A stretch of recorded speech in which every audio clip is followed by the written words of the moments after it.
Good morning everyone. दोस्तों आज है मई 27, 2022 और हम लोग करने वाले हैं द हिंदू न्यूज़पेपर के एनालिसिस। मेरा नाम है सितेंद्र चौधरी और रोज की तरह है फिर से कुछ सिलेक्टेड टॉपिक्स आपके लिए लेके आया हूं। एक बार देखते हैं ब्रीफली दोस्तों आज हम लोग क्या क्या करने वाले हैं। तो सबसे पहले हम लोग नेहरू जी के बारे में जानेंगे क्योंकि आज नेहरू जी की बरसी है, मतलब उनकी डेथ एनिवर्सरी है, तो थोड़ा उनके बारे में जानेंगे। एक्चुअली ये जो है आज जो हम लोग करते हैं ना आज के दिन, तो ये आज के दिन का न्यूज है। जीएस पेपर 2 में हम लोग क्या क्या पढ़ने वाले हैं। मनरेगा एंड वीमेन, सरकार ने कुछ समय पहले एक एप्लीकेशन लॉन्च किया था, उसके अंदर कुछ गड़बड़ है, उस गड़बड़ के बारे में थोड़ा बात करेंगे। लर्निंग लॉस एंड जीडीपी, ये एक रिपोर्ट कहती है कि इंडिया में जो स्कूल बंद रहे हैं काफी समय तक, उसका इंडिया के ऊपर और वर्ल्ड के ऊपर क्या इम्पैक्ट पड़ने वाला है आने वाले 8 से 10 सालों में, तो उसके बारे में थोड़ा सा बात करने वाले हैं। ब्लिंकन पॉलिसी फॉर चाइना, तो इस बारे में थोड़ा सा देखेंगे। Green hydrogen in India, global chip supply, ये दोनों एक्चुअली आज के एक्सप्लेनर सेक्शन है और इसलिए हम थोड़ा सा इसके बारे में डिटेल में पढ़ने वाले हैं क्योंकि एग्जाम में यहाँ से मुझे एक पोटेंशियल क्वेश्चन नजर आता है। प्रीलिम्स में तो नहीं खैर, लेकिन मेंस में एक पोटेंशियल क्वेश्चन नजर आता है यहाँ से। टोर्टोइस कंजर्वेशन इन टेम्पल, ये बिल्कुल 2 मिनट का छोटा सा न्यूज है। एक टेम्पल के बारे में आपको बताऊंगा जहाँ के पौंड के अंदर टोर्टोइस रखे जाते हैं, मतलब रखे नहीं जाते, वो वहां पे हैं, ठीक है, उनको खाना वाना खिलाया जाता है। फिर पढ़ेंगे मीजल एलिमिनेशन के बारे में, आज का एडिटोरियल सेक्शन है, इसके बारे में थोड़ा सा देखने वाले हैं। लेकिन आपको मैं बताता चलूं कि कल हम लोगों ने आपसे सवाल पूछा था एक एमसीक्यू, ठीक है, उस एमसीक्यू का सही आंसर क्या है? आंसर है ये वाला B, the supreme court of India is not constrained in the exercise of its powers by laws made by the parliament. तो एक चीज जो मैंने नोटिस की है वो ये है कि जब आपसे हम लोग आसान सवाल पूछते हैं, सिंपल बिल्कुल वन लाइनर, तो बहुत सारे बच्चे उसका आंसर देते हैं कमेंट सेक्शन में, लेकिन जैसे ही क्वेश्चन का टफनेस लेवल थोड़ा सा मैं इंक्रीज करता हूं तो काफी कम बच्चे आंसर करते हैं। तो आपने ऐसा नहीं करना है। जो टफ सवाल होते हैं ना, ये आपको चैलेंज करते हैं। टफ सवाल आपके कॉन्सेप्ट्स की ज्यादा क्लैरिटी करते हैं और यूपीएससी में जो है इसी तरह के सवालों का नेचर आता है। जो हम लोग दूसरे एग्जाम देते हैं, वनडे एग्जाम देते हैं, उनके लिए वो चल जाते हैं, लेकिन थोड़ा सा आप सेल्फ स्टडी करके थोड़ा सा आंसर फाइंड आउट करने की भी कोशिश किया करो। और आप आंसर यहाँ पे देख सकते हो। और कल खूब सारे कमेंट आए, देखिए जैसे यहाँ पे स्नेहा स्मिता का कमेंट है और ये इन्होंने बिल्कुल सही आंसर दिया है, आंसर बी इज करेक्ट। उसके अलावा करुणा ने जो है यहाँ पे आंसर दिया है बिल्कुल सही। और इन्होंने साथ के साथ जो है आपको, हमने जैसे कल सवाल पूछा था ना कि कौन सी सोसाइटी सेफ है, जिस सोसाइटी में सबके पास वेपन्स होते हैं और जिस सोसाइटी में किसी के पास भी वेपन नहीं होता है, ये आपसे कल सवाल पूछा था। और बहुत सारे स्टूडेंट्स ने, देखिए अनमोल ने कहा है कि I think no one is having weapon, no one is having weapon, society will be better by Krishna. Santosh ने कहा है सर मेरा, अच्छा संतोष की जो है सिस्टर का बर्थडे था, तो इनकी सिस्टर को हम लोग जो है हैप्पी बर्थडे विश करते हैं। तो इनका बर्थडे कल था, है ना। Sir please make the video at the 7 AM। तो ये स्वाति का कहना है कि 7 PM के AM पे हम लोग वीडियो लेके आए, जो कि फिलहाल पॉसिबल नजर नहीं आता है क्योंकि न्यूज़पेपर थोड़ा लेट आता है, उसको प्रिपेयर करने में, पढ़ने में काफी समय लगता है, फिर वीडियो रिकॉर्ड करने में, उसको अपलोड करने में थोड़ा समय लगता है। तो थोड़ा सा अभी फिलहाल के लिए पॉसिबिलिटी नहीं है, फ्यूचर में हम लोग डेफिनेटली देख सकते हैं, ठीक है। गंगो का यहाँ पे सवाल है कि सर क्या अभी एग्जाम होने वाला है तो क्या लास्ट वीक का करंट अफेयर इंपॉर्टेंट है प्रीलिम्स के लिए? नहीं, अगर आपका मन है छोड़ने का कोई दिक्कत नहीं है, आप दूसरी चीजों को टाइम डिवोट कर सकते हो। अभी तो 5-7 दिन के बाद तो एग्जाम ही है ना, तो अभी आप छोड़ सकते हो, कोई दिक्कत नहीं है अगर आपको लगता है कि टाइम वेस्ट हो रहा है। तो ये सवाल हम लोगों ने पूछा था वेपन वाला, और इसमें अलग अलग व्यूज हैं। कुछ लोगों का कहना है, जैसे जैसे शुमीला का कहना है कि sir having weapon society is safer because they protect them self at the time of the fights and with other countries. सिर्फ अदर कंट्री ही नहीं, ठीक है, अमेरिका में जो वेपन्स दिए जाते हैं इतना इजीली कनाडा वगैरह में दिए जाते हैं, इसके पीछे एक रीजन है। इसके पीछे रीजन ये रहता है कि बाई चांस मान लो कल को स्टेट में कोई ऐसा लीडर आ जाता है जो कि डिक्टेटर है ना, जहां पे अनार्की हो जाती है, स्टेट जो है वो लोगों को दबाना शुरू कर देता है, उनके राइट्स को बिल्कुल भी प्रोटेक्ट नहीं करता है। उस केस में क्या होता है, उस केस में सिटीजन अपने आप को प्रोटेक्ट कर सकते हैं from the arbitrary power of the state. State हमेशा अच्छा रहेगा इसकी बात की गारंटी नहीं है ना, स्टेट के मिजाज भी बिगड़ सकते हैं, स्टेट कभी भी जनता के अधिकारों को कुचल सकता है। ऐसा हिस्ट्री में बहुत बार हो चुका है। जब आपने कोई डेमोक्रेटिक लीडर बनाया, वो चुन के आया, या कोई किंग था, उसने जनता को मारना शुरू किया, अपने प्राइवेट इंटरेस्ट के लिए यूज करना शुरू किया, तो उस केस में जनता खुद को उस आर्बिट्रेरी लीडर, उस अथॉरिटेरियन लीडर, उसके खिलाफ अपने आप को प्रोटेक्ट कर सकती है। इसीलिए जो है वहां पे ये वेपन जो है इतने इजीली दिए जाते हैं। और जब हम लोग बात करते हैं कि किसी सोसाइटी में वेपन होने चाहिए कि नहीं होने चाहिए, अब यहाँ पे वेपन अपने आप में, अब वेपन किसको बोलते हैं, क्या डेफिनेशन होती है वेपन की, ये भी तो बहुत बड़ा सवाल है ना। तो क्या वेपन में हम लोग सिर्फ गन कंसीडर करेंगे या वेपन में हम लोग लाठी भी कंसीडर करेंगे, ये भी तो बहुत बड़ा सवाल है।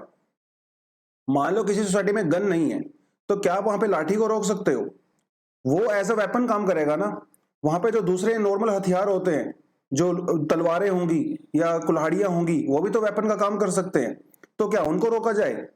तो सिर्फ गन को रोकना और दूसरे वेपन को, मान लो वहां पे कुल्हाड़ियां भी नहीं है, मान लो वहां पे लाठियां भी नहीं है, तो क्या फिर आप सोसाइटी में वेपन रोक सकते हो? Because some people are going to be physical stronger than the others, तो वो दूसरों को कुचल सकते हैं। तो बेसिकली यहाँ पे बात वेपन और नॉन वेपन की नहीं है, यहाँ पे बात है पावर की डिस्पैरिटी की बात है ना। तो जो स्ट्रॉन्ग रहेंगे वो क्या, वो वीक को प्रोटेक्ट करेंगे या फिर वो वीक को एक्सप्लॉइट करेंगे, दोनों चीजें हो सकती है। एक स्ट्रॉन्ग आदमी जिसके पास रिसोर्सेज हैं, जो फिजिकली स्ट्रॉन्ग है, उसके पास वेपन्स हैं, अब उसके पास दोनों रोल हो सकते हैं, या तो वो वीक आदमी को प्रोटेक्ट करे या फिर वो वीक आदमी को एक्सप्लॉइट करे। और ये हर सोसाइटी में हो सकता है, जहां पे वेपन्स हैं वहां पे भी, जहां पे वेपन्स हैं वहां पे भी, जहां पे नहीं है वहां पे भी, क्योंकि डिस्पैरिटी ये इस तरह की हमेशा रहती है। तो ये बड़ा ही एथिकल सवाल होता है कि पहली बात तो वेपन को डिफाइन करना बहुत मुश्किल है, किसको आप वेपन बोलते हो। क्योंकि अगर आप मेरे से कमजोर हो, मैंने आपको थप्पड़ मारा आपको दबाने के लिए, तो मेरा थप्पड़ भी एज अ वेपन ही काम कर रहा है एक तरह से, क्योंकि मैं अपनी मेरे पास जो आपकी मेरी पावर है उसका मैं यूज कर रहा हूं आपको एक्सप्लॉइट करने के लिए, तो that can also be used. तो पावर इक्वेशन की यहाँ पे बात है, वेपन और नॉन वेपन की बात नहीं है। ठीक है, तो ये एक एथिकल डिस्कशन काफी होता है और आगे भी डेफिनेटली होता रहेगा, कौन सी सोसाइटी ज्यादा सेफ रहती है। बट बहुत बढ़िया आपने सबने यहाँ पे पार्टिसिपेट किया, अच्छा लगा देख के, पार्टिसिपेट किया करो। ठीक है, तो आज के फ्रंट पेज में क्या न्यूज है थोड़ा देख लेते हैं। India will support democracy stability in the Sri Lanka says PM. तो मोदी जी ने भी यात्रा किया है तमिलनाडु की, और जब भी तमिलनाडु के साथ इशू होता है तो यहाँ पे श्रीलंका वाले इशू का बिल्कुल भी इग्नोर नहीं कर सकते, बिकॉज बहुत सारे तमिलियंस और बहुत सारे तमिल स्पीकिंग पीपल वो रहते हैं श्रीलंका के अंदर। और हिस्ट्री आपको पता ही है ना, कितनी ज्यादा हिस्ट्री रही है। लिट्टे को लेके राजीव गांधी जी की हत्या भी हुई थी, इंडिया ने पीस मिशन भी भेजा था, 13th अमेंडमेंट जो हम लोग सीख करते हैं श्रीलंका के कॉन्स्टिट्यूशन के अंदर, वो सारी की सारी चीजें। तो वही उन्होंने बोला है कि श्रीलंका में आप लोग किस चीज को सपोर्ट कर रहे हो, क्या आप श्रीलंका में राजपक्षा को सपोर्ट कर रहे हो या श्रीलंका में लोगों को सपोर्ट कर रहे हो। तो इंडिया ने अभी अपनी अप्रोच चेंज की है। इंडिया का कहना है कि हम लोग उसी चीज को सपोर्ट करेंगे जिसको जनता चाहती है, तो हम लोग डेमोक्रेसी को सपोर्ट करेंगे, हम लोग राजपक्षा को सपोर्ट नहीं करते हैं। अगर राजपक्षा डेमोक्रेसी में बिलीव करते हैं तो फिर तो ठीक है, लेकिन अगर आप डेमोक्रेसी में बिलीव नहीं करते हो तो भैया हम आपको सपोर्ट नहीं करेंगे, ऐसा वहां पे प्राइम मिनिस्टर जी ने कहा है। ठीक है, मथुरा टेम्पल मॉस करो, ये हम लोग ऑलरेडी कर चुके हैं, तो अभी इसको रोज रोज हम लोग नहीं करेंगे इस न्यूज को। ठीक है, learning loss will dent India's GDP, ये किसने कहा है, एडीबी ने कहा है। एडीबी का मतलब है एशियन डेवलपमेंट बैंक। तो इसने एक रिपोर्ट इशू की है, उस रिपोर्ट में ये कहा कि भैया आने वाले कुछ सालों में इंडिया के जीडीपी के ऊपर बहुत नेगेटिव इंपैक्ट पड़ने वाला है, क्योंकि हम लोगों ने स्कूल्स को बंद रखा है। देखिए इस एक छोटे से ग्राफ से आप समझ सकते हो। स्कूल क्लोजर, ये जो ब्लू लाइन आपको नजर आ रही है ना, ब्लू वाली लाइन, इसका मतलब है कितने समय तक वहां पे स्कूल बंद रहे हैं। और जैसा कि आप क्लियरली देख सकते हो, साउथ एशिया के अंदर और साउथ ईस्ट एशिया के अंदर सबसे ज्यादा स्कूल बंद वो इंडिया में रहे, नेपाल में, फिर देख सबसे ज्यादा स्कूल क्लोजर इंडिया में रहा है, सबसे ज्यादा। इसका मतलब इंडिया में जो बच्चे थे स्कूलों से, वो सबसे ज्यादा आउट ऑफ स्कूल रहे हैं, तो उनकी स्टडी पे तो डेफिनेटली नेगेटिव इंपैक्ट हुआ ही है।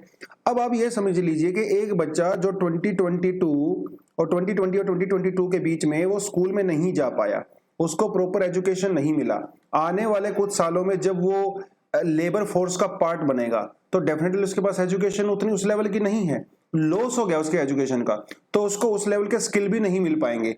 तो जब वो प्रोडक्टिव इकोनॉमी का पार्ट बनेगा तो उसकी डेफिनेटली प्रोडक्टिविटी कम होगा और हमारे जीडीपी के ऊपर उसका डेफिनेटली असर पड़ने वाला है, ऐसा कहा है एशियन डेवलपमेंट बैंक ने। इसने कहा है कि स्कूल बंद होने की वजह से 2023 के अंदर $10.5 बिलियन का नुकसान इंडिया की इकोनॉमी को होने वाला है, जो नुकसान 2030 तक इंक्रीज होकर $99 बिलियन हो जाएगा। इंडिया की 3.19% जीडीपी इंपैक्ट होने वाली है इस स्कूल बंद होने की वजह से, तो काफी बड़ा इंपैक्ट है इसका। ठीक है। और भी इन्होंने कई सारी चीजें बोली हैं। जीडीपी परसेंटेज की अगर बात करते हो 2003 में मतलब नेक्स्ट ईयर 2023 में 0.34%, 2026 में 1.3% और 2030 में 3.1%। तो कोविड-19 का इंपैक्ट सिर्फ खत्म अभी नहीं होगा, इसका इंपैक्ट जो है अभी बहुत लंबा चलने वाला है। और मोस्टली एक्सपर्ट्स का ये कहना है कि कोविड-19 का इंपैक्ट जो है वो 2035 के बाद नॉर्मल होगा। तो अगले 10, 12, 15 सालों तक आप इसका इंपैक्ट लगातार देखोगे हमारी इकोनॉमी के। जो डीमोनेटाइजेशन इंडिया ने किया था उसका इंपैक्ट अभी तक नजर आ रहा है, और जो कोविड की वजह से जो चीजें हुई हैं उसका इंपैक्ट अगले 15 सालों तक नजर आने वाला है। तो इतना आसान नहीं होता जब चीजें एक बार ट्रैक से उतर जाती हैं उनको दोबारा से ट्रैक पे लेके आने के लिए। खैर वो चीजें हैं, बाद में करेंगे उसको हम लोग।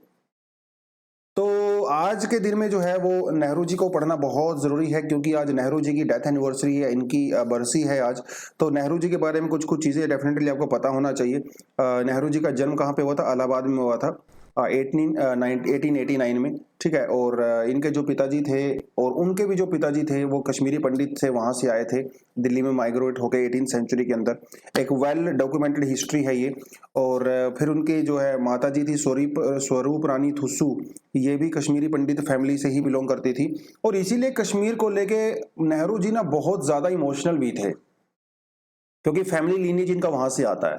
अगर आप हमारी हिस्ट्री को पढ़ेंगे तो कांग्रेस में बहुत सारे लीडर्स ऐसे थे जो सपोर्ट कर रहे थे कि कश्मीर को पाकिस्तान को दे देते हैं, क्योंकि Kashmir was Muslim dominated state. और उस समय डिसाइड किया गया था कि जो मुस्लिम डोमिनेटेड है वो पाकिस्तान में जाएंगे, जो हिंदू डोमिनेटेड है वो इंडिया में आएंगे। लेकिन नेहरू जी इस बात में बिल्कुल अड़ गए कि भैया कुछ भी हो जाए कश्मीर पाकिस्तान के पास नहीं जाना चाहिए, क्योंकि वो खुद अपनी लीनियज जो है, अपना ब्लड जो रिलेशन है वो अब डेफिनेटली कश्मीर से अपनी जड़ों को देखते थे। ऐसा उन्होंने बहुत बार खुल के कहा है। ठीक है। तो उनकी एक दो सिस्टर भी थी, एक उनके ब्रदर थे, आपको सबको इस बारे में अच्छे से पता होगा। उनकी जो पढ़ाई है शुरुआत में वो घर पे ही हुई थी। 15-16 साल तक की उनकी एक्चुअली होम स्कूलिंग हुई है। तो बहुत बढ़िया बेस्ट जो इंग्लिश टीचर्स हुआ करते थे उनके घर पे आकर उनको पढ़ाया करते थे। बाद में वो इंग्लैंड में चले गए, वहां पे जाकर उन्होंने अपनी फर्दर स्कूलिंग किया, और फिर बाद में वहीं पे ट्रिनिटी कॉलेज में कैम्ब्रिज में उन्होंने जाके पढ़ाई किया। फिर वो इंडिया में आए, 1912 में इंडिया में आए, और उसी साल उन्होंने पॉलिटिक्स ज्वाइन किया। उनके फादर भी पॉलिटिक्स में ही थे, राइट। और फिर 1916 में सबसे पहले गांधी जी से मुलाकात हुई उनकी लखनऊ सेशन के दौरान, और उनसे काफी इंस्पायर हुए। और फिर उसके बाद में जब लेटर ऑन चीजें आगे बढ़ी तो गांधी जी को एक्चुअली उन्होंने अपना एक पॉलिटिकल गुरु भी माना। और वो सारी चीजें हुई। फिर कमला कोल उनकी वाइफ थी, उनके साथ उनकी शादी हुई 1916 में, और उनकी से एक सुपुत्री पैदा हुई जिनका नाम था इंदिरा प्रियदर्शनी। इंदिरा गांधी के नाम से उनको जानते हैं। ठीक है। 1926 में जो है उन्होंने बहुत सारे कंट्रीज की यात्रा किया as a official delegate of the Indian National Congress. तो पार्टी ने जो है लीडर को भेजा, Italy, Switzerland, England, Belgium, Germany, Russia, बहुत जगह पे ये गए। और क्योंकि इतना घूम रहे थे दुनिया में, उस समय की बात है जब दुनिया में कम्युनिस्ट आइडियोलॉजी काफी ज्यादा स्प्रेड हो रही थी, और वो भी सोशलिस्ट और कम्युनिस्ट आइडियोलॉजी से काफी इंप्रेस थे। मतलब ज्यादातर सोशलिस्ट, कम्युनिस्ट भी थोड़ा उसी सेंटेंस थोड़ा आगे आता है, और सुभाष चंद्र बोस भी सोशलिस्ट आइडियोलॉजी से काफी ज्यादा इंप्रेस्ड थे और उनको फॉलो करते थे। रशियन रिवॉल्यूशन जो हुआ था फर्स्ट वर्ल्ड वॉर के बाद, काफी ज्यादा इंप्रेस थे रशिया की प्रोग्रेस से। बाद में सुभाष चंद्र बोस जी ने और नेहरू जी ने मिलकर इंडिपेंडेंस ऑफ इंडिया लीग भी बनाया था दोनों लोगों ने। फिर बाद में वो रास्ते अलग हो गए, और वो सारी कहानी आपको पता ही है ना। और वो सारी चीजें चलती रही। 1929 में इनको जो है कांग्रेस का लाहौर सेशन का प्रेसिडेंट भी बनाया गया, और फिर बाद में जो है 1936 में दोबारा से लखनऊ सेशन में इनको प्रेसिडेंट बनाया गया। 1942 में क्विट इंडिया मूवमेंट हुआ, जेल में गए। अपने पूरे लाइफ के दौरान 8 से 9 साल तक ये जेल में रहे, अलग अलग समय पे, कभी 2 साल के लिए, कभी 6 महीने के लिए, उस तरह से। और जेल का इन्होंने बहुत बढ़िया यूज किया। जेल में इन्होंने बुक्स लिखी है ना, डिस्कवरी ऑफ इंडिया एक्चुअली इन्होंने जेल के अंदर ही लिखी थी। ग्लिम्पसेस ऑफ द वर्ल्ड, अगर आप ये बुक पढ़ोगे ना आपकी आंखें खुल जाएंगी। बहुत बहुत जबरदस्त बुक है। सिर्फ एस्पिरेंट को ही नहीं, मेरे ख्याल से हर इंडियन को ये बुक्स पढ़नी चाहिए, discovery of India, glimpses of the world. और नेहरू जी को दुनिया भर में पहचान मिली एज अ राइटर के रूप में। पॉलिटिकल लीडर बाद में बने, पहले एज अ राइटर इनको पहचान मिली, क्योंकि ये बुक्स बहुत ज्यादा पॉपुलर हो गई थी दुनिया भर में।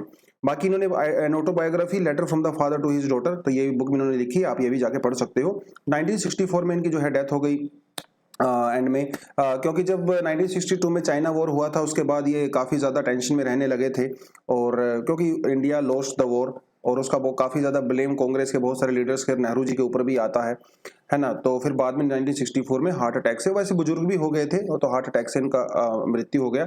नॉन अलाइनमेंट मूवमेंट के फाउंडिंग मेंबर्स में जाना जाता है, जो आज तक इंडिया की फॉरेन पॉलिसी को गाइड करता है। तो यही हमारी इंडियन की फॉरेन पॉलिसी की बैकबोन है, और शायद इसका इंडिया को बहुत ज्यादा बेनिफिट भी मिलता है, क्योंकि हमारे दुनिया भर में कहीं पे भी बहुत ज्यादा स्ट्रॉन्ग दुश्मन भी नहीं है ना, इसकी वजह से। तो बहुत अच्छी चीज है। खैर, कश्मीर जो मुद्दा था वो अपनी लाइफ में ये सोल्व नहीं कर पाई, इनका हमेशा मलाल रहा इनको, और ये आज तक आज तक भी सोल्व नहीं हो पाया प्रॉपरली, है ना। खैर, आगे बढ़ते हैं। App based attendance hit rural workers. तो ऐसा था कि पिछले साल सरकार ने एक, देखिए होता क्या है ना, मनरेगा में लोगों को काम दिया जाता है, वो लोग काम करने के लिए, जैसे सड़क के किनारे घास है तो उसको उखाड़ दिया, कोई वीड वगैरह खरपत वगैरह उसको उखाड़ दिया, है ना, जो तालाब वगैरह होते हैं गांव के उनको जो है थोड़ा डिगअप कर दिया। तो मनरेगा में कुछ इस तरह का वर्क रहता है। तो होता क्या था, पहले मनरेगा में आपको वर्क तो मिल जाता था, लेकिन सरकार को नहीं पता चलता था कौन काम कर रहा है। मोस्ट ऑफ द टाइम क्या होता था, लोग घर पे ही बैठे होते थे और उनके अकाउंट में पैसा आ जाता था। लेकिन सरकार ने कहा ऐसा सही नहीं है, तो उन्होंने क्या किया, ट्रांसपेरेंसी के लिए, क्योंकि एक्चुअली अगर लोग काम कर रहे हैं तो दिखना भी चाहिए ना काम कर रहे हैं। तो सरकार ने पिछले साल एक मोबाइल ऐप लॉन्च किया। इस मोबाइल ऐप में क्या होता है कि जो भी महिलाएं या जो भी आदमी मनरेगा के थ्रू काम करते हैं, तो उनको अपना फोटो खींच के भेजना पड़ता है गवर्नमेंट को। ठीक है, तो जब वो फोटो खींच के भेजते हैं तो उसको उनकी अटेंडेंस माना जाता है।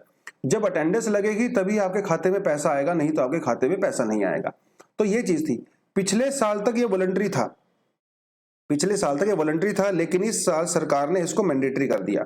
अब मैंडेटरी कर दिया, इसका मतलब वहां पे आपके पास मोबाइल फोन होना जरूरी है, और वो भी नॉर्मल मोबाइल फोन नहीं होना चाहिए, आपके मोबाइल फोन में इंटरनेट भी होना चाहिए, आपका मोबाइल स्मार्टफोन भी होना चाहिए। तो आपको क्या लगता है, क्या ये चीज पॉसिबल है? क्या गांव में महिलाओं के पास स्मार्टफोन है? क्या वो लिटरेट हैं? क्या उनको स्मार्टफोन चलाने आता है? नहीं आता है ना। तो ये सारी समस्याएं हैं। तो उन समस्याओं की वजह से क्या हुआ, बहुत सारी महिलाओं ने मनरेगा से ऑप्ट आउट कर लिया। क्योंकि देखो होता क्या है, महिलाएं यूजुअली अपने हस्बैंड का फोन यूज करती हैं गांव में। अगर आप अभी भी आज भी जाओ, बहुत सारी महिलाएं, उनके पास स्मार्टफोन नहीं है। अगर स्मार्टफोन है तो उनको हैंडल प्रॉपरली करने नहीं आता है, फोटो क्लिक नहीं करने आती, अटैच करना नहीं आता, और इंटरनेट की फैसिलिटी भी नहीं है ना। इंटरनेट भी तो नहीं है ना गाँव में, कनेक्शन टूट जाता है। और एक्चुअली जो ऐप है जो सरकार ने बनाई है उसके अंदर भी काफी सारे ग्लिच आते हैं। तो आप फोटो अपलोड करते हो तो फोटो अपलोड नहीं होती है, कभी बाद में होती है, कभी वो ब्लैंक हो जाती है, तो बार बार उस ऐप को डिलीट करना पड़ता है, फिर से इंस्टॉल करना पड़ता है। तो इन सारी समस्याओं की वजह से कुछ महिलाएं जो है, काफी महिलाएं एक्चुअली, उन्होंने मनरेगा से ऑप्ट आउट कर लिया है। तो मनरेगा एक टूल माना जाता है वीमेन एम्पावरमेंट को लेके, लेकिन वही टूल अभी जो है आपको जो है उससे बाहर कर रहा है सिस्टम से। तो ये कुछ चीजें हैं जिसको सरकार को सोल्व करने की जरूरत है। तो उसको थोड़ा सा आगे देखेंगे, क्योंकि सरकार कुछ ना कुछ यहाँ पे करने वाली है इसके बारे में।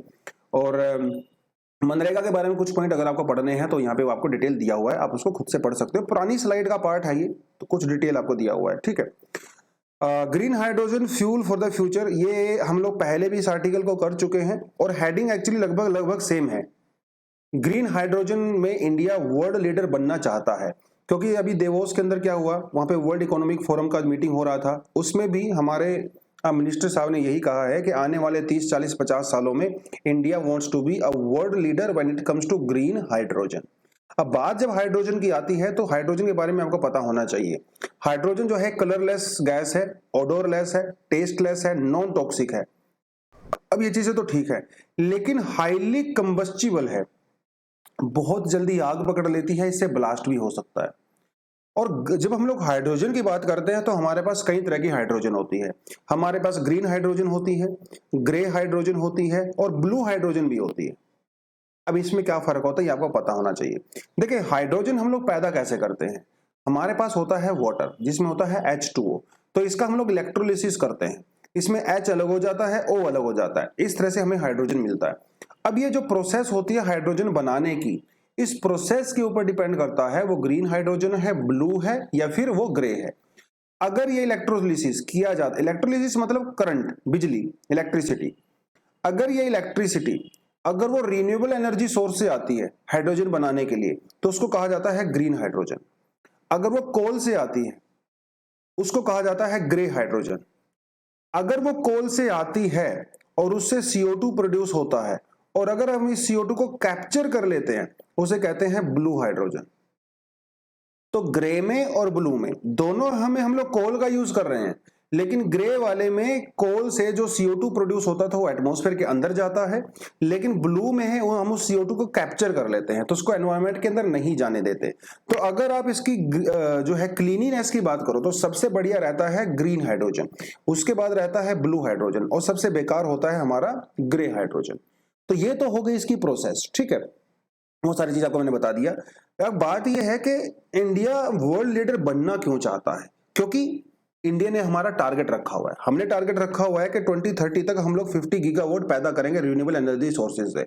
सो उसमें हाइड्रोजन हमारी थोड़ी बहुत हेल्प यहाँ पे कर सकता है, ठीक है। और हाइड्रोजन को आप जो है लंबे समय तक स्टोर कर सकते हो, लेकिन जो सोलर पावर एनर्जी होती है, जो विंड से होती है, आप उसको लंबे समय तक स्टोर नहीं कर सकते, क्योंकि देखिए होता क्या है, जो सोलर से एनर्जी या विंड से एनर्जी हम लोग पैदा करते हैं वो स्टोरेज करनी पड़ती है बैटरीज के अंदर, और बैटरी उसको लंबे समय तक स्टोर नहीं कर सकती, अल्टीमेटली आपको वो खर्च करना पड़ता है। लेकिन हाइड्रोजन आप यूज करके उसको लंबे समय तक स्टोर कर सकते हो, तो ये बेटर ऑप्शन हो सकता है सोलर के कंपैरिजन में और विंड के कंपैरिजन में, है ना। तो ये चीजें होती हैं। उसके अलावा जो स्टोर्ड हाइड्रोजन होती है उसको हम लोग इलेक्ट्रिसिटी प्रोड्यूस करने के लिए भी यूज कर सकते हैं, डेफिनेटली, है ना। तो इंडिया इसके लिए क्यों कर रहा है, क्योंकि नेट जीरो टारगेट हमारा है 2070 तक 2000, उसके बाद इंडिया ने जो है अपना जो कमिटमेंट कर रखा है पेरिस अग्रीमेंट के अंदर, फिर बाद में अभी ग्लासगो में जो है मोदी जी ने पंचामृत की बात किया, तो वो सारे टारगेट को अचीव करने के लिए डेफिनेटली इंडिया ये चाहता है। उसके अलावा भैया इंडिया हर साल लगभग $100 बिलियन का क्रूड ऑयल इंपोर्ट करता है, तो हाइड्रोजन अगर हम लोग बनाएंगे, प्रोड्यूस करेंगे, तो डेफिनेटली वो जो हमारा बिल है $100 बिलियन का वो भी कम हो सकता है ना। बाकी जो CO2 बर्डन, मतलब जो CO2 हम लोग प्रोड्यूस करते हैं, इंडिया दुनिया का सबसे बड़े CO2 प्रोड्यूसर में से माना जाता है, तो डेफिनेटली हम लोग इंडिया का जो CO2 प्रोडक्शन है, जो ग्रीन हाउस गैस एमिशन होता है वो भी कम कर सकते हैं। और इंडिया चाहता है कि 2047 तक हम लोग एनर्जी के मामले में आत्मनिर्भर बने, तो उस आत्मनिर्भर बनने के लिए हाइड्रोजन भी एक इंपॉर्टेंट रोल यहाँ पे प्ले कर सकता है। तो इसके लिए सरकार ने स्टेप क्या उठाए हैं, एक्चुअली 15 अगस्त 2021 को पिछले साल सरकार ने आसाम के अंदर इंडिया का पहला जो है लॉन्च किया था, ठीक है, पहला हाइड्रोजन प्रोडक्शन जो है वो लॉन्च किया था, और पिछले साल ही सरकार ने एक्चुअली नेशनल हाइड्रोजन मिशन भी लॉन्च किया था, ठीक है। तो वो थोड़ा आपको पता होना चाहिए। आसाम में जगह है दुली जिलान, वहां पे जो है सरकार ने ये किया था, एक्चुअली इसी साल किया था, सॉरी पिछले साल नहीं, इस साल, पिछले साल मिशन चलाया था, इस साल उसको लॉन्च किया था। तो वो सारी की सारी चीजें हैं। अब इसमें हम लोग क्या करने वाले हैं, इसमें हम लोग हर साल हर दिन 10 kg हाइड्रोजन प्रोड्यूस करने वाले हैं, और जिसकी लिमिट बाद में हम लोग 30 kg तक कर सकते हैं, ठीक है। ये हालांकि आपको थोड़ा देखने में कम लग रहा होगा, लेकिन धीरे धीरे हम लोग डेफिनेटली इस कैपेसिटी को फ्यूचर में भी बढ़ाएंगे, और यहाँ से जो हाइड्रोजन प्रोड्यूस करने वाले हैं उसको हम लोग नेचुरल गैस के साथ ब्लेंडिंग भी कर सकते हैं, है ना, जैसे हम लोग इथेनॉल की ब्लेंडिंग करते हैं पेट्रोल के साथ, वो सब, तो इसकी ब्लेंडिंग भी की जा सकती है। So what are the advantage of the hydrogen as a fuel, तो सीधी सी बात है, लॉन्ग टर्म के लिए स्टोर किया जा सकता है, ये तो पहली बात हो गई, है ना। उससे इलेक्ट्रिसिटी प्रोड्यूस की जा सकती है, और हाइड्रोजन से ऑक्सीजन भी प्रोड्यूस होता है as a by product, oxygen और वाटर वेपर। तो उस ऑक्सीजन का हम लोग कई तरह से यूज कर सकते हैं, उसको हम लोग अपने हॉस्पिटल्स वगैरह में यूज कर सकते हैं एज अ बाई प्रोडक्ट, उसको मोनिटाइज कर सकते हैं, या फिर एनवायरमेंट के अंदर उसको रिलीज कर सकते हैं, वो भी एक तरह से एनवायरमेंट की एनरिचमेंट ही होगी कहीं ना कहीं, हालांकि ये पॉइंट कोई खास इंपॉर्टेंट नहीं है, बट स्टिल, ठीक है। हम डीकार्बनाइज कर सकते हैं इंडिया के ट्रांसपोर्ट सेक्टर को, जो ट्रक वगैरह होते हैं जो लॉन्ग जो डिस्टेंस ट्रेवल करते हैं, वहां पे हाइड्रोजन फ्यूल का यूज कर सकते हैं, तो ये हमारा डीकार्बनाइज हो सकता है ना। तो ये इस तरह से आप इसको देख सकते हो। यहां से आप जो है क्वेश्चन भी बना सकते हो मेंस के पर्सपेक्टिव से, discuss about the hydrogen policy of India and hydrogen policy of India and the future prospect, advantage of the hydrogen as a fuel, ठीक है। इस तरह से आप क्वेश्चन यहाँ पे डेफिनेटली बना के लिख सकते हो। अगर आपको लिखने का है शौक तो मैं आपको एक क्वेश्चन यहाँ पे लिखने के लिए दे भी सकता हूँ, ठीक है।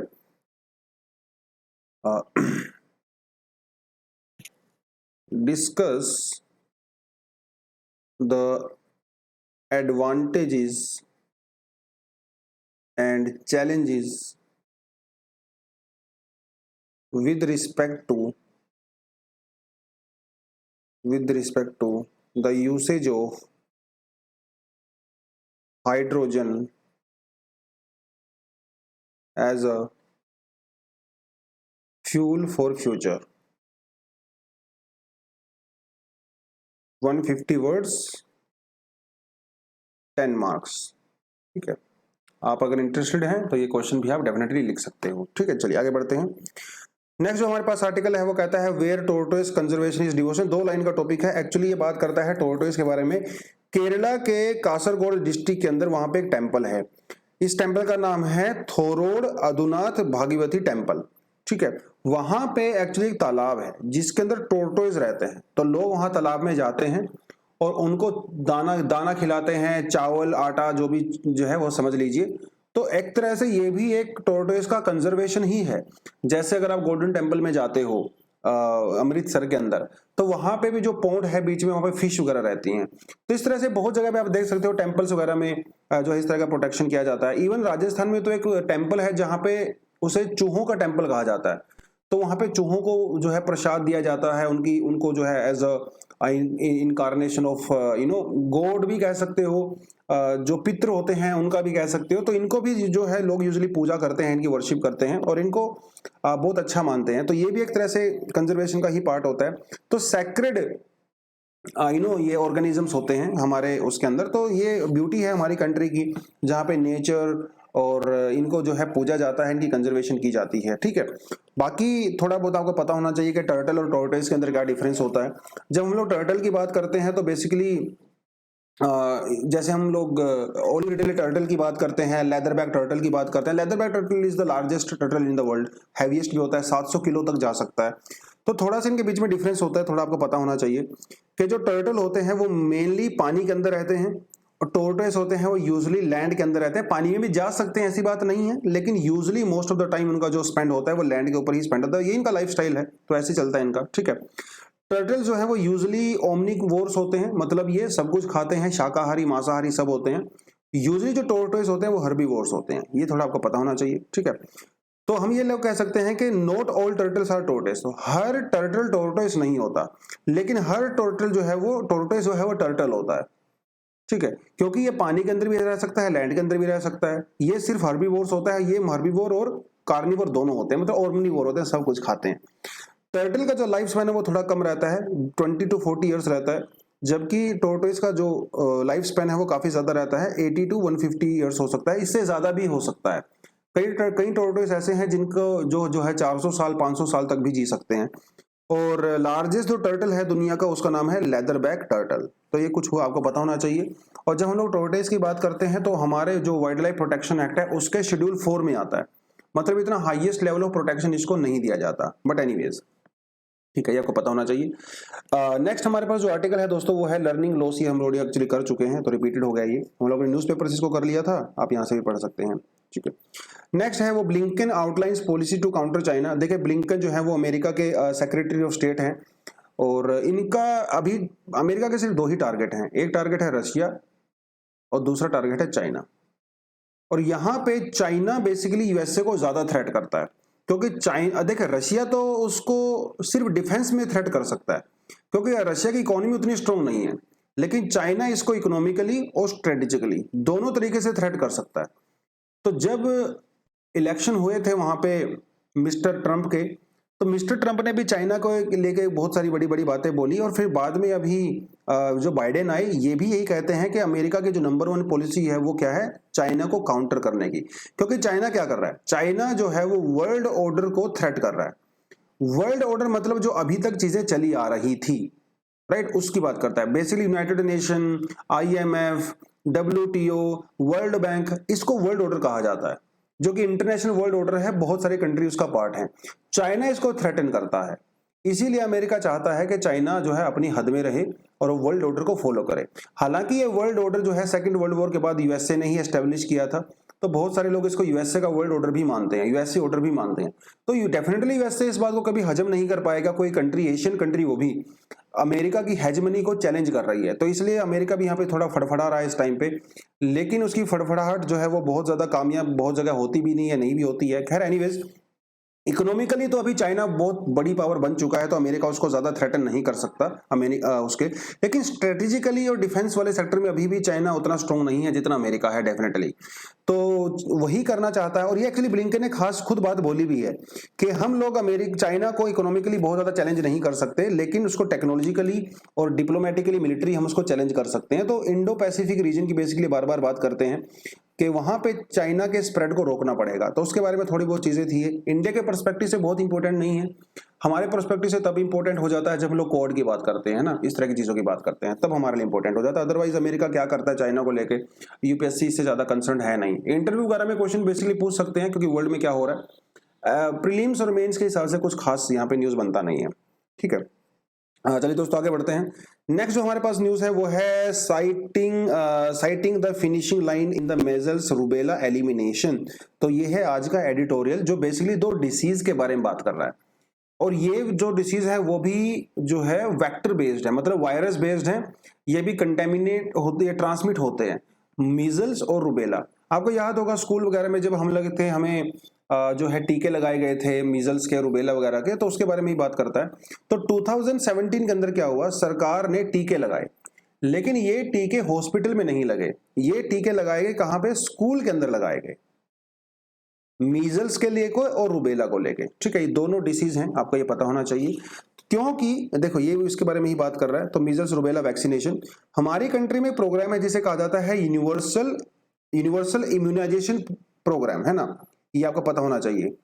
इसके बारे में आपको थोड़ा सा अलग से सेल्फ स्टडी भी कर सकते हो कि इसके अंदर कौन कौन से डिसीज आते हैं, कौन कौन से डिसीज की वैक्सीन लगाई जाती हैं और कितने ईयर के बच्चों तक लगाई जाती हैं। यूनिवर्सल इम्यूनाइजेशन प्रोग्राम यूपीएससी के पर्सपेक्टिव से काफी इंपॉर्टेंट है।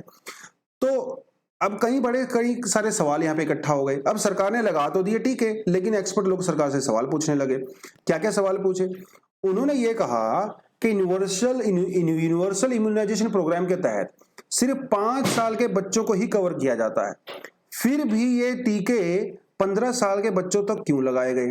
पहला सवाल तो ये था।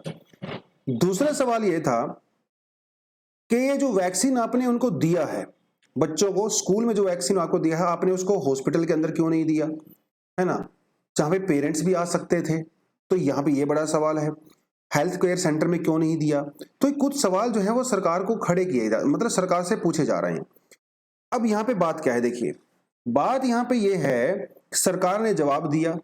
सरकार ने कहा है देखो भैया, जो मीजल्स के लिए टीके लगाए जाते हैं वो लगाए जाते हैं 5 साल के बच्चों को लेके, लेकिन जो रूबेला को लेके टीके लगाए जाते हैं वो लगाए जाते हैं 15 साल के बच्चों को लेके, क्योंकि रूबेला एक ऐसा डिसीज है जो 15 से 16 साल के बच्चों तक भी हो सकता है। हालांकि रूबेला इससे ज्यादा आगे भी जा सकता है, मतलब आपके एडोलेसेंट एज में 18-19 साल तक भी जा सकता है। तो 15 साल तक के बच्चों को आराम से वैक्सीन लगाई जा सकती है, ऐसी कोई दिक्कत नहीं है। अब यहाँ पे सवाल क्या है, यहाँ पे सवाल यह है कि ये जो यूनिवर्सल इम्यूनाइजेशन प्रोग्राम है इंडिया का, इन्होंने टारगेट रखा था अपने लिए। वो क्या टारगेट था, वो टारगेट ये था कि 2020 तक हम लोग इंडिया से मीजल्स और रूबेला को एलिमिनेट कर देंगे। ये सरकार का टारगेट था। इस टारगेट को अचीव करने के लिए ही सरकार ने 2017 में काफी ज्यादा बड़े पैमाने पे इम्यूनाइजेशन किया था, लेकिन हुआ उसका उल्टा, क्योंकि फिर 2020 में आते आते वायरस आ गया, कोविड आ गया। तो इस समय सरकार ने बेसिकली अपने टारगेट को अपडेट कर दिया है 2023 तक, क्योंकि कोविड की वजह से वो सारा प्रोग्राम जो है वहां पे होल्ड हो गया था। अब सरकार ने स्कूल को क्यों चुना, स्कूल को सरकार ने इसलिए चुना क्योंकि स्कूल में काफी ज्यादा बच्चों की अटेंडेंस रहती है, काफी ज्यादा बच्चे स्कूल में आते हैं, तो वहां पे उनको जो है डोज देना एक बेटर ऑप्शन समझा सरकार ने रादर देन दिस। अब बात करता है कि हम लोग एलिमिनेशन की, हम लोग बार बार एलिमिनेशन बोलते हैं, लेकिन एलिमिनेशन का मतलब क्या होता है। एलिमिनेशन का मतलब यूजुअली ये होता है जब 3 सालों तक उस बीमारी का कोई भी केस नहीं आता है, उसे कहा जाता है कि वो अभी एलिमिनेट हो गई है। और इस एलिमिनेशन के लिए बेसिकली 2 स्ट्रेटेजी अपनाई जाती है। पहली स्ट्रेटेजी होती है वैक्सीनेशन और दूसरी स्ट्रेटेजी होती है सर्विलियंस। तो आप वैक्सीन लगाइए, साथ के साथ आप मॉनिटर भी कीजिए, सर्विलियंस भी कीजिए कि कहीं कोई छोटा मोटा केस तो नहीं आ रहा है, वो भी यहाँ पे करना बहुत ज्यादा जरूरी है। और अभी तक सरकार एक्चुअली 95% बच्चों को यहाँ पे कवर कर चुकी है, जो कि काफी बढ़िया जो है यहाँ पे चीज है। अब अगर हम लोग इनके सिम्टम्स की बात करें तो क्या होता है मीजल्स में, जल्दी आपको थोड़ा बहुत फीवर आता है बच्चे को, उसकी स्किन के ऊपर जो है रेड कलर के जो है वो रैशेज वगैरह हो जाते हैं, और ये जो है ट्रांसमिट भी हो सकता है, एक बच्चे से दूसरे बच्चे में जा सकता है। तो इसलिए इसको रोकना भी बहुत ज्यादा जरूरी है। और अगर हम इसके इम्पैक्ट की बात करें, देखिए इनका कहना है कि इसकी जो मीजल्स की जो केस फर्टेलिटी है वो है 10 to 15%। इसका मतलब ये काफी डेडली माना जाता है। 10 से 15% बच्चे जो है वो जो है इनकी डेथ होने की पॉसिबिलिटी यहाँ पे होती है। ये तो हो गए शॉर्ट टर्म। लॉन्ग टर्म में क्या होता है, बच्चे का ओवरऑल इम्यूनिटी कम हो जाता है, बच्चे का वेट लॉस हो जाता है। अब आप ये समझ लीजिए कि मान लो किसी बच्चे को 2017-18 में उसको मीजल्स हुआ था, तो उसका डेफिनेटली इम्यूनिटी वीक हो गया, फिर आ गया कोविड। तो ऐसा रिपोर्ट में देखा गया है कि जिन बच्चों को मीजल्स हुआ था, बाद में अगर उनको कोविड हो जाता है तो उनके सिम्टम्स थोड़े से स्ट्रोंग रहते हैं। उसके अलावा जिन बच्चों को मीजल्स हुआ था, उनको अगर बाद में पोलियो हो जाता है तो वो भी काफी स्ट्रोंग पोलियो रहता है। तो इसीलिए पोलियो को अगर कंट्रोल करना है तो मीजल्स को कंट्रोल करना भी बहुत ज्यादा जरूरी है। इवन कुछ एक्सपर्ट का तो यह मानना है कि आप मीजल्स को पहले टारगेट करिए, बाद में पोलियो को टारगेट करिए, क्योंकि अगर मीजल्स की वैक्सीन में लगा देते हो तो पोलियो से आपको ऑटोमेटिकली काफी अच्छी प्रोटेक्शन मिल जाती है। अब बात आती है रूबेला की। रूबेला जो है वो मीजल्स के कंपैरिजन में थोड़ा कम ट्रांसमिट होता है, लेकिन रूबेला की ये खास बात है कि ये काफी बड़ी एज तक फैल सकता है। इवन जो प्रेग्नेंट लेडीज होती हैं, अगर उनको रूबेला हो जाता है, उनके पेट में जो बच्चा होता है, उनको भी कई तरह की डिसीज हो सकती है। उनको कैटरेक्ट हो सकता है, डेफनेस हो सकती है, हार्ट डिफेक्ट हो सकते हैं। इसीलिए जो प्रेग्नेंट वीमेन हैं उनको भी टीके लगाए जाने बहुत ज्यादा जरूरी हैं। अगर ये, क्योंकि अगर देखिए सीधी सी बात है, और स्पेशली स्कूल के अंदर जो गर्ल्स होती हैं उनको ज्यादा टारगेट किया जाना चाहिए, क्योंकि यही गर्ल्स कल को जाके मदर्स बनेंगी। और अगर इनको आज आपने इम्यून नहीं किया तो आने वाले समय में हो सकता है जब इनके बच्चे पैदा होंगे तो उनको भी काफी मीजल्स, उनको डेफनेस और ये सारी डिफॉर्मिटीज हो सकती हैं। तो इसीलिए जो है वीमेन के ऊपर ज्यादा टारगेट किया जाना यहाँ पे ज्यादा जरूरी है। तो यही यहाँ पे कुछ कुछ बातें इन्होंने बोली हैं इसके एलिमिनेशन को लेके। उतनी ज्यादा कोई खास बहुत इंपॉर्टेंस आज न्यूज नहीं थी एडिटोरियल में जो उसको मैं बोल सकूं कि हाँ भैया यूपीएससी के लिए करने में मजा आ गया। लेकिन हाँ, थोड़ी बहुत इंफॉर्मेशन आपको पता होनी चाहिए। मीजल्स के रीजंस क्या होते हैं, मीजल्स के सिम्टम्स क्या होते हैं, कैसे दूर किया जा सकता है, यूनिवर्सल इम्यूनाइजेशन जो प्रोग्राम है इंडिया का, इसके बारे में आपको पता होना चाहिए। प्रीलिम्स के लिए भी इंपॉर्टेंट हो सकता है ये यूआईपी प्रोग्राम, ठीक है। तो यही था आज के लिए, मेरे ख्याल से अब हम सब टॉपिक हम लोगों ने कवर कर लिए हैं। कुछ एडिशनल आर्टिकल भी हैं, खास नहीं लगे मुझे। देखिए पार्डन पावर के बारे में हम लोग बहुत बार चर्चा कर चुके हैं, एनएससीएन के बारे में भी कई बार चर्चाएं कर चुके हैं, नॉर्थ ईस्ट के अंदर जो सेपरेटिस्ट मूवमेंट होती है या फिर वहां पे जो चीजें होती हैं उसके बारे में कई बार बात कर चुके हैं, फ्रेमवर्क अग्रीमेंट वगैरह के बारे में, राइट। और रेस्पिरेटरी कॉजेज वगैरह कोविड-19 के बारे में कुछ खास नहीं है, रिपोर्ट वगैरह इतनी हर रिपोर्ट इंपॉर्टेंट नहीं होती है। तो ये हम लोग ऑलरेडी जो है आपको देखना है तो आप देख सकते हो। बाकी हम लोगों ने सारे आर्टिकल मेरे ख्याल से कवर कर चुके हैं यहाँ पे, है ना। और आज के लिए दोस्तों इतना ही। आई होप आपको पसंद आया होगा, आज का एनालिसिस पसंद आया है तो आप कमेंट सेक्शन में हमें बता सकते हो, अपनी फीडबैक दे सकते हो, अपने कंसर्न जो है यहाँ पे आप मेंशन कर सकते हो। तो आज के लिए इतना ही। Thank you very much, all the best, जय हिंद।